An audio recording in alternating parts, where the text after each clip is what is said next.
Hi everyone, it's Dr. Nastel. I've had a few questions about time management and balancing work, family, and school obligations, so I wanted to share with you a few of my suggestions. The first is thinking about your mindset. This class is not about perfection. I know that we have a very short amount of time and that obviously our writing improves the more we do it. So we have to kind of think about being good enough. So please aim for completion by the due dates. Do not aim for perfection. Any writer always has more things they can do to improve. You don't have to be perfect. You're not publishing anything yet. When you do decide you want to publish something, there will be a team of lots of different kinds of editors to help you make it perfect.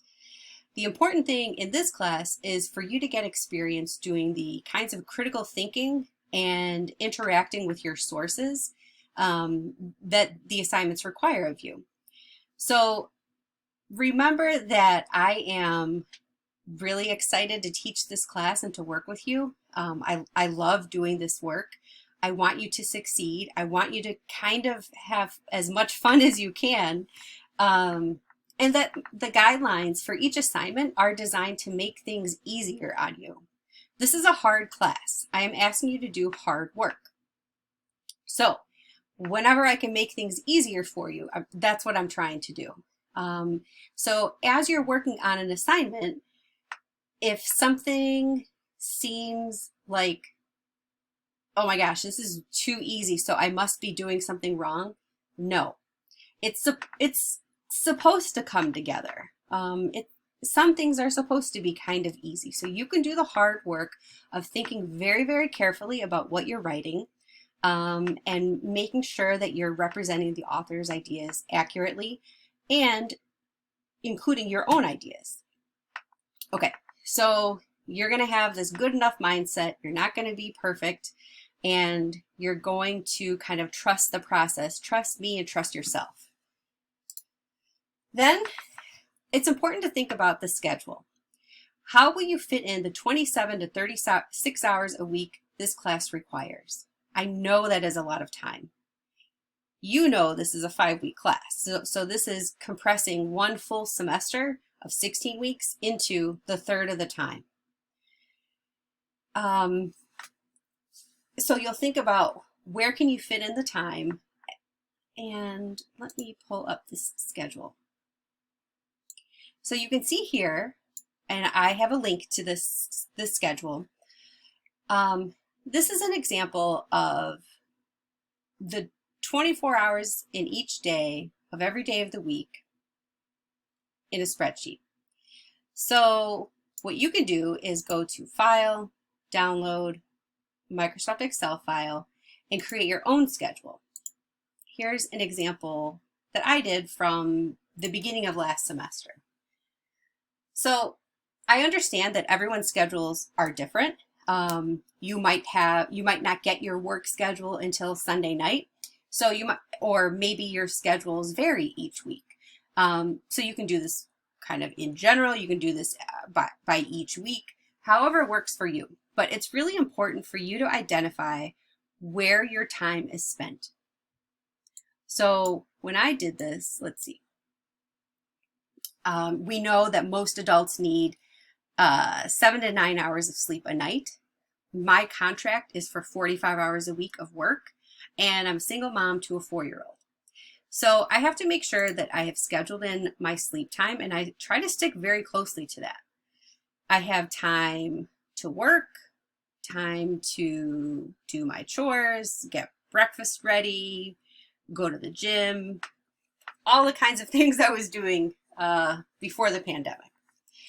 I hope you'll also see on here that I have time, let's see, to relax. That's important. Okay, so you fill this out and then you see, all right, I need minimum 27 hours a week for this class. Where am I going to do it? It doesn't have to be in full hour blocks. It could be 15-minute chunks, maybe on your work break, You can read something for 15 minutes or take some notes on what you're going to do next. It could be 30-minute chunks, you know, kind of wherever you can do it. Find that time. Then think about, let me pull this over. You'll want to think about at what times of day can you do different kinds of work. For me, I'm a morning person. I think the most clearly early in the morning. So if I'm working on something really hard, I will actually go to bed at 8 o'clock and wake up at 4 a.m. So I can have at least 2 hours of uninterrupted time to focus on my work. That's often when I do feedback for our class, for instance, because I want to think really carefully about what you're writing and how I'm responding to that. If there's something that is maybe a little bit easier for me to do, like entering grades once I've done the feedback, maybe I'll do that at a time where I can be distracted or I'm not as sharp. So maybe I do that at nighttime before I go to bed. Or maybe I'll do that sitting at the table next to my daughter as she's painting or something like that. Kind of right along with that, you want to think about where will you work? Where can you do the different kinds of work you need? Right now, I am in my new makeshift office, which is actually in my closet, standing, and then my computer is on my dresser. And I'm here because I wanted to be standing because of the pandemic. I want to make sure, you know, I get enough steps in, but also because it's a little bit private and my daughter can listen to something while I'm working. But there are other kinds of work where I can be sitting at the table while she's playing either at the table with me or nearby. And that's nice so we can still see each other.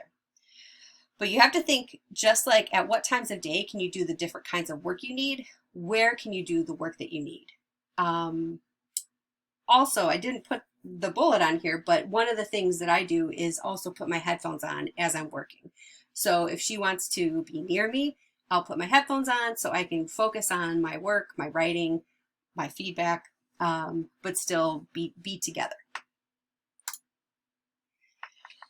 Another thing that's really important to think about for managing this class is your collaboration.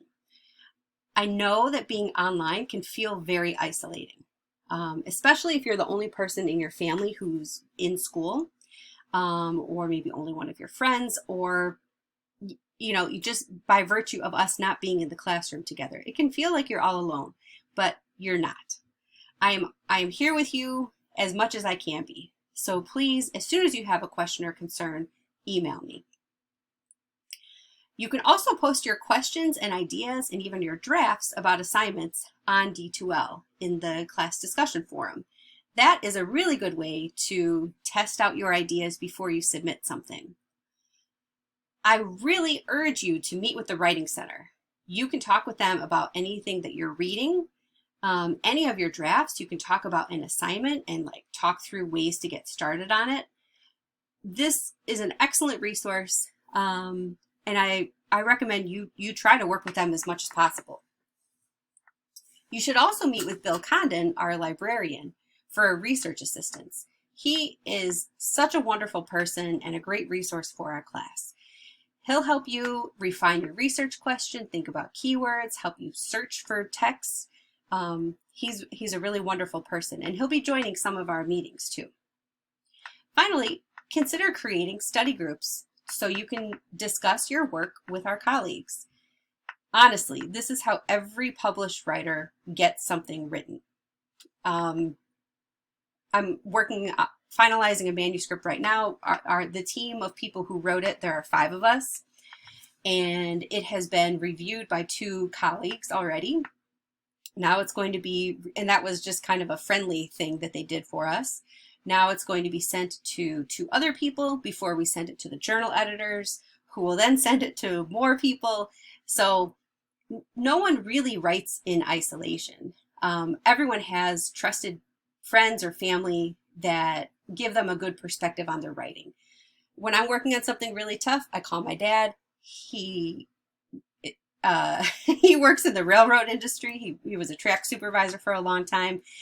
He's got nothing to do with the teaching of writing, but he's a good listener. So sometimes you just need to talk your idea out loud and have someone who can assure you, yeah, that makes sense. Or what about this? So remember that you're not alone. Kind of along with that is remember to focus on your mental health. Get outside every day, even if it's just for a little while. Exercise every day, even if it's just a walk around the block or some jumping jacks. Spend time with your family and your friends safely. So wearing a mask from 6 feet apart, by video, whatever, on a phone call. I've been actually having a lot more phone calls than I ever did. Do the things that are good for you, that help you feel happy and healthy, and make sure you're getting enough rest. You can't do anything for our classes or for your work if you don't feel well. And especially during a really stressful time, these are crucial considerations. If you're struggling, if you're feeling very overwhelmed, anxious, panicked, depressed, you can reach out to me and or you can reach out to Shannon Word directly, the counselor at Prairie State College. I think I've mentioned to some of you, I am meeting with a therapist by video, and it is super helpful. Finally, several of you have asked about how do you do this with children? I'm going to give you some of the same advice about your mental health. Same for them. Get outside every day. Exercise every day. My 4-year-old, we try to do lots of obstacle courses. She's got a ball she bounces on, or like a pogo stick. Just lots of movement. Then something that's been working for us is we play together or read together for 15 minutes, and then I work for about 45 minutes. I'm also very clear with her. Like, before I started this video, she did come and interrupt me a couple times, and I said, okay, I have to do this for my students. I need everything to be quiet. So when I'm done with it, I'll come out and I will play with you. And she seemed to understand. So I'm doing, lots of hugs, lots of communication, and also thinking about what kinds of independent play she can do, or your children can do. So I have lots of kind of general art materials, like wrapping paper she can cut up. We have one that she's been working on with, it's just regular wrapping paper with Disney princesses on it. And so she cuts them out and has them do different kinds of things, or glues that on paper. Crayons, construction paper, scissors, any sort of materials. Like, I'll keep some bottle caps that she can glue, stuff like that. I try to limit the screen time, but I do let her watch a movie or some shows when I have a video call with you or with some of my colleagues. So again, going back to that first slide, let's just be good enough. This is a totally unprecedented situation we're in, and we're all trying to make the best of it. So try to be realistic, be positive. You're doing a great thing by going to school, and I believe in you, I believe that you can do this work, and I'm here to support you. So I hope this has been helpful, and I hope that you will reach out to me if you have questions, and I continue to look forward to reading your work.